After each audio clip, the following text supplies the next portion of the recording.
Pri mikrofóne Tomáš Luch. Tomáš, dnes ste dokázali zabodovať víťazstvo síce až po samostatných nájazdoch, ale to stretnutie rozhodne nebolo jednoduché. Dlho ste sa so Žilinčanmi naťahovali, v podstate váš gól bol veľmi dôležitý z toho pohľadu, že ste dokázali ten súboj doviesť aspoň do predĺženia. Ako ste videli vy tú svoju situáciu?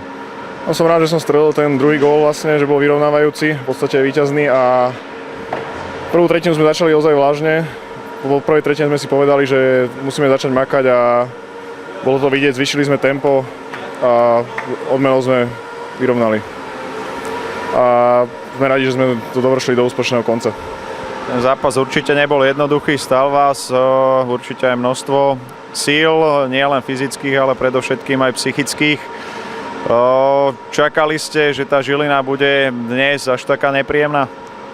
Nie, nepríjemná. No, čakali sme, že to bude vyrovnaný súboj, ale išli sme si po víťazstvo. Chceli sme 3 body, bohužiaľ máme len 2, ale sme radi aj za ne, určite. Dá sa povedať, že tie samostatné nájazdy už sú takou lotériou? Áno, určite, to je to, komu vyjde kľúčka, bránkarovi, ak vyjde, to už je fakt lotéria, ako hovoríte. Dnes to mohlo skončiť možno aj úplne iným výsledkom. Rozhodne dá sa povedať, že vás podržal aj brankár Šurek, ktorý tam predviedol v tých kľúčových momentoch niekoľko skvelých zákrokov. Ale Máťa Šureka treba dneska pochváliť, zachytal výborné zákroky, takže super výkon.